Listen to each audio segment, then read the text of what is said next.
Olá, queridos irmãos e irmãs da CIB. Estamos aqui juntos mais uma vez para nosso culto, né? Nosso culto doméstico e meditação aqui, né, dos nossos devocionais.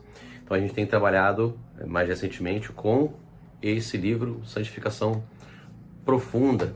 E hoje nós vamos meditar, né, ou refletir um pouco aqui no capítulo 3, que fala sobre união. Mas aí antes eu queria só recapitular um pouco do que esse livro está se tratando, né?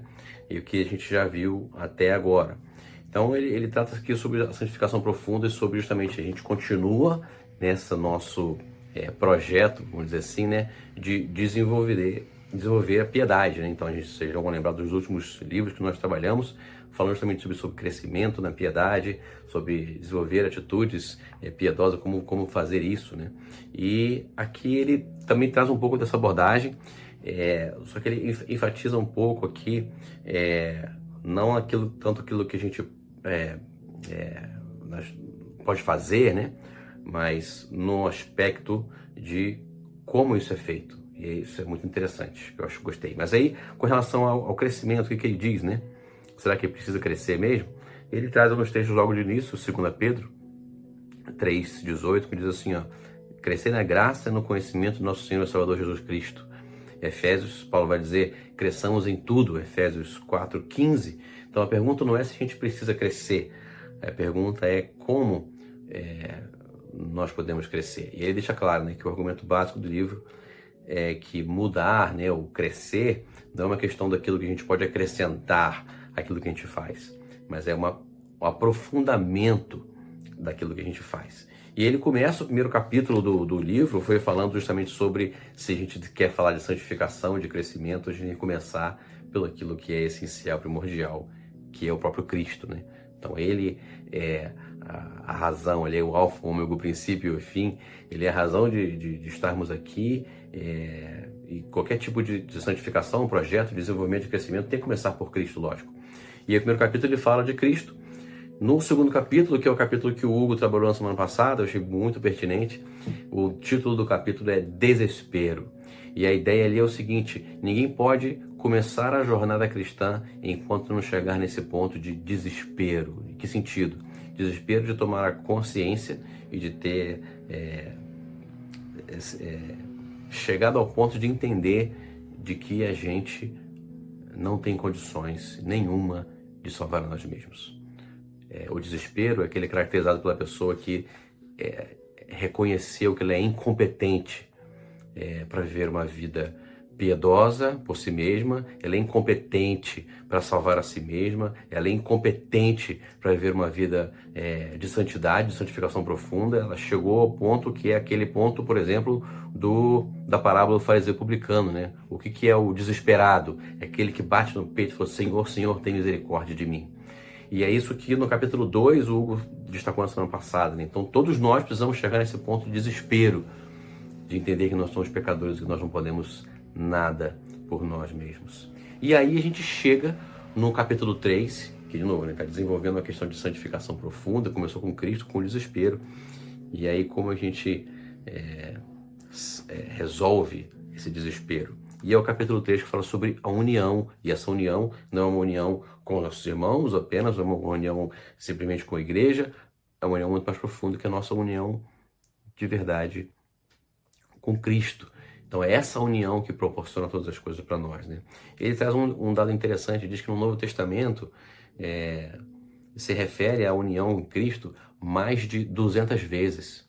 Isso aí é praticamente, se for dividir em média, né, é mais de uma vez por página que a referência à união com Cristo. Então você imagina, se alguém escreve um livro e faz uma referência a isso em cada página, então a gente pode imaginar ou ter certeza, na verdade, que é uma coisa que ele considera muito importante. Então a união com Cristo. Ele cita aqui logo no início um escritor antigo, Jeremiah Burroughs, diz assim, ó: de Cristo, assim como de uma fonte, a santificação flui à alma dos homens, isto é, a santificação deles não acontece como fruto de sua luta, de seus esforços, de seus votos e de suas resoluções porque a santificação flui até eles a partir de sua união com Cristo. Então, tudo o que a gente obtém em forma de, né, no sentido de santificar, de devotar, não é resultado simplesmente dos nossos esforços, dos nossos votos, das nossas resoluções. Isso se dá primariamente a partir da nossa união com Cristo. É isso. Essa é a fonte da nossa vida e piedade e santificação, é a nossa união com Cristo, senão não passa de legalismo e imoralidade. E ele destaca aqui 4 maneiras diferentes, e aí algumas armadilhas que inclusive eu na minha vida cristã também caí, 4 maneiras diferentes de desenvolver, né, essa união com Cristo. Então as 3 primeiras são erradas e a 4ª e última é a maneira correta, então vamos falar sobre elas. Então a primeira delas é Deus, depois eu. Essa é a clássica, eu caí nesse engano durante um tempo, que é o seguinte: a gente entende que Deus, ele é necessário para a nossa salvação, não é isso? Então, precisamos de Deus para a nossa salvação, para sermos salvos, para entrarmos na família da fé, e uma vez que a gente se arrepende e chega a Cristo, beleza, Deus fez a parte dele, agora daqui para frente sou eu comigo, Deus pode ficar aí tranquilo, que daqui para frente eu tomo conta da caminhada. Essa é a ideia da pessoa que acha, né, na mentalidade, que tem essa ideia de Deus depois eu. Então Deus, ele atua até a salvação, e a santificação é uma coisa que o cristão faz por si só, a parte de Deus. É uma ideia bastante otimista e, na verdade, que leva muito à frustração, porque a gente não tem como viver uma vida cristã a parte de Deus, a parte da capacitação do Espírito Santo. Isso vai levar a 2 caminhos. Ou, como eu acabei de falar, a frustração, porque a gente vai achar que a gente não serve para ser crente, ou a um orgulho, né? Uma vaidade moralista de achar que a gente é melhor do que os outros, porque um aspecto ou outro a gente consegue fazer, né? Mas isso é, via de regra, provisório, porque certamente nós vamos cair em algum pecado, e aí toda a nossa presunção ela cai por terra. Então essa é a primeira abordagem errada, a maneira errada, né? Achar que é Deus depois eu. E a outra também errada é tipo Deus e não eu. Essa é justamente o contrário, né? O cara relega tudo para Deus e acha que Deus tem que fazer tudo e eu não preciso fazer nada com relação ao crescimento cristão e à piedade. Cruzo meus braços. Não, Deus é soberano, eu tenho que só ficar aqui, não fazer nada, e Deus vai agir por si só. Essa é uma mentalidade um pouco equivocada, não é isso? Ela enfatiza a soberania de Deus a despeito da responsabilidade humana. Então, não é essa a abordagem correta. A terceira é a abordagem Deus mais eu, né? Essa abordagem, ela entende que tem um aspecto cooperativo, né? Deus faz algo e eu faço algo e a gente é parceiro ali. Essa também, ela não é uma abordagem bíblica, vamos dizer assim, porque não há uma união completa aqui, né? Como se fosse uma parceria com Deus, mas não é uma união completa. Já a 4ª maneira, né, e que é a maneira correta, é aquela que entende que é Deus em mim. E aí há uma sinergia completa aqui. Nessa abordagem, a responsabilidade humana e a soberania divina, elas estão juntas, elas não são rivais. Elas estão trabalhando em conjunto para que a gente cresça na piedade e na maturidade cristã. O autor, ele cita Jonathan Edwards, que diz assim, abre aspas, não somos meramente passivos, tampouco Deus faz algo e nós fazemos o resto. Em diferentes aspectos somos totalmente passivos, totalmente ativos, né? Então, em outras palavras, nessa abordagem em que, né, não é Deus depois eu, não é Deus não eu, também não é Deus mais eu, mas é Deus em mim que a coisa funciona. Então, nessa responsabilidade humana e soberania divina trabalham juntas para o nosso crescimento. Então, será que existe respaldo bíblico para isso? O autor cita aqui pelo menos 3 textos que eu acho que são muito pertinentes, que mostram que como Deus está envolvido no nosso crescimento de maneira ativa e também nós estamos envolvidos juntos. nesse processo. Diz assim, 1 Coríntios 15, 10, mas pela graça de Deus sou o que sou, e a sua graça que me foi concedida não se tornou vã. Antes trabalhei muito mais do que todos eles. Todavia não eu, mas a graça de Deus comigo. Então teve graça, teve esforço, mas sempre a graça teve ali, coordenando ou comandando o esforço. Em Filipenses 2, 12, 13, Paulo diz assim, ó, assim, pois, amados meus, como sempre obedecestes, não só na minha presença, porém muito mais agora na minha ausência, desenvolvei a vossa salvação com temor e tremor. Então não há uma ordem aqui, desenvolva a sua salvação. Aí ele continua, porque é Deus quem efetua em nós tanto querer como realizar segundo a sua boa vontade. Então há uma ordem ao desenvolver que é nosso, mas há um efetuar que Deus promove. Responsabilidade humana e soberania divina trabalhando juntos. Colossenses 1, 29 diz assim, para isso é que eu também me afadigo, Paulo falando, né? Esforçando-me o máximo possível, segundo a eficácia de Deus, que opera eficientemente em mim. Então, eu me esforço, mas é conforme a eficácia de Deus que opera em mim. Então, o meu crescimento espiritual, o seu crescimento espiritual é graça divina. E é ela que nos impulsiona ao crescimento. Então, nós estamos envolvidos. Deus promove, nós estamos juntos. Graça de Deus, nosso esforço, tudo isso trabalhando em conjunto para o nosso crescimento. Isso deveria trazer para nós, na verdade, um grande alívio e conforto. Eu senti bastante isso quando eu entendi a doutrina da graça de Deus e vi que esforço humano era um engano, né? Meramente esforço humano sem a graça de Deus ali. Eu comecei a descansar no Senhor e entender o que o autor estava dizendo aqui, que na verdade tudo isso começa com a união em Cristo que faz e que promove isso. E ele destaca dois aspectos da nossa união com Cristo, né? Ele diz um aspecto macro e um aspecto micro. E qual seria esse aspecto macro que ele diz aqui? Que a dimensão macro da nossa união com Cristo é que ele é o nosso líder, né? De forma que, à medida que Cristo avança, o seu reino avança, nós avançamos também. Ele diz que o destino de Cristo é o nosso destino. Ele cita dois textos aqui, de 2 Coríntios 5,14, diz assim, aqui, um morreu por todos, logo todos morreram. Também cita Romanos 6 aqui, dizendo assim, sabendo isto, que ele foi crucificado e com ele o nosso velho homem, nós morremos com Cristo. Então, Cristo morre, nós morremos. Cristo ressurge ou ressuscita, nós ressuscitaremos.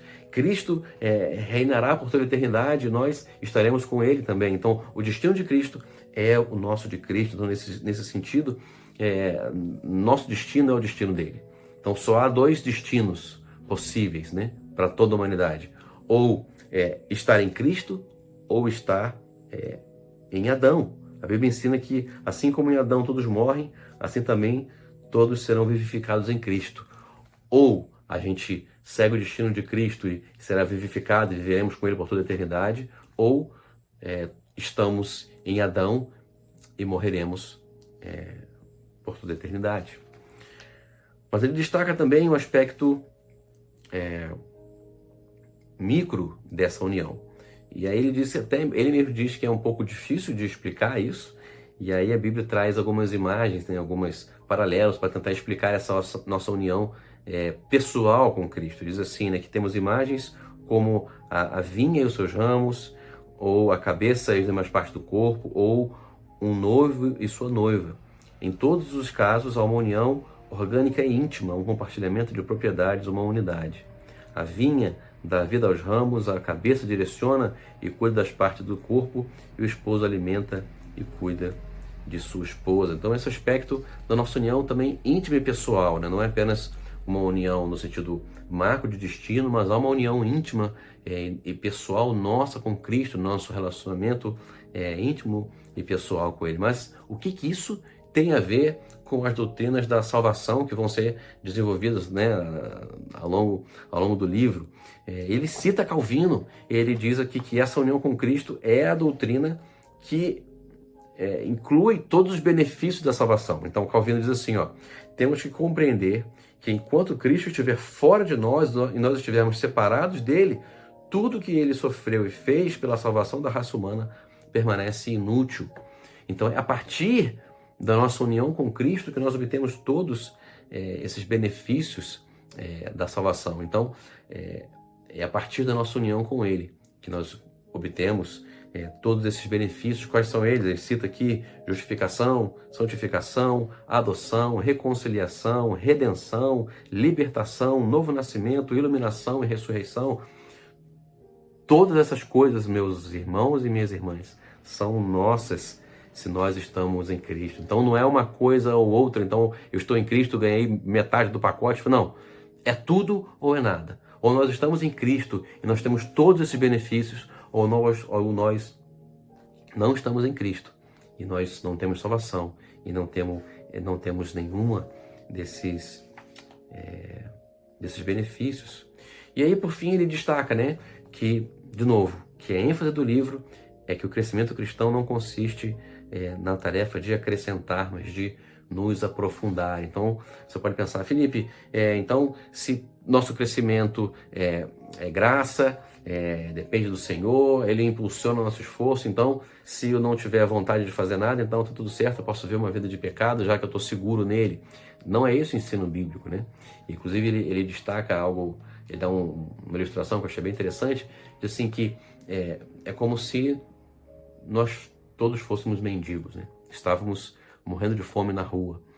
E Cristo nos resgatou. Ele nos trouxe esse bendito, maravilhoso Pai que nos adotou. Ele nos traz para dentro do seu lar e para que nós vivemos ali. E tem uma dispensa divina cheia de alimentos, cheia de delícias ali, delícias espirituais na casa do nosso Pai.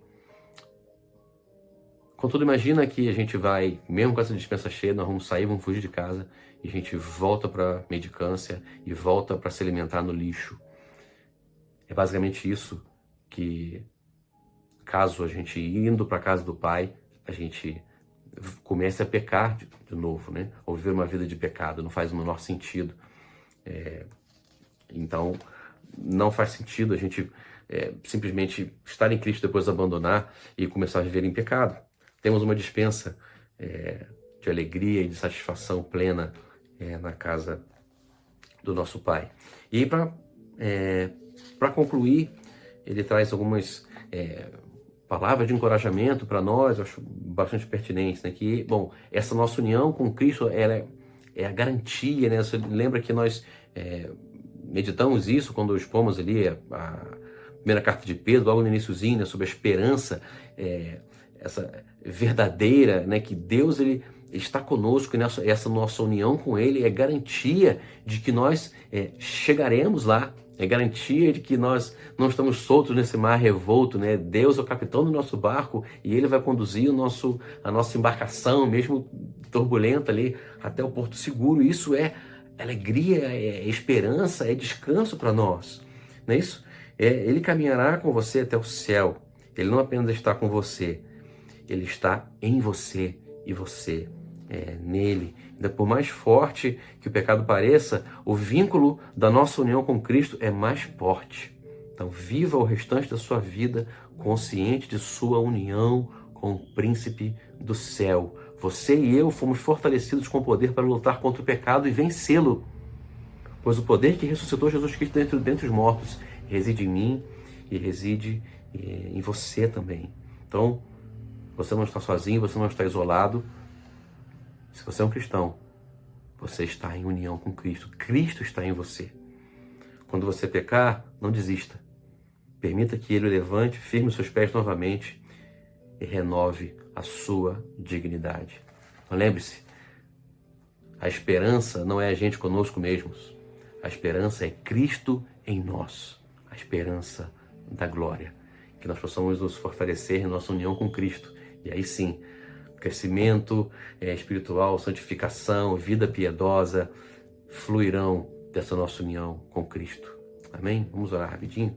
Querido Deus, obrigado, obrigado, obrigado, porque nós não merecíamos nada e o Senhor nos deu tudo que nós precisamos para viver uma vida santa, justa e piedosa na presente era. Obrigado porque o Senhor nos uniu a Ti e essa união é garantia de esperança e de que nós iremos perseverar, Deus, em fidelidade, em santidade, em amor, lutando contra o pecado até o último dia. O Senhor não nos deixou abandonados à mercê para vivermos a vida cristã nesse mundo louco. Pelo contrário, nós estamos unidos com o Senhor. O Senhor nos toma pela mão e nos conduz nessa vida louca desse mundo, para que nós possamos crescer em humildade, em santidade, em amor, em devoção a Ti, até nos conduzir ao céu contigo. Obrigado por esse bendito privilégio. Abençoa meus irmãos e minhas irmãs da CIB. Que Deus nos abençoe. Amém, amém.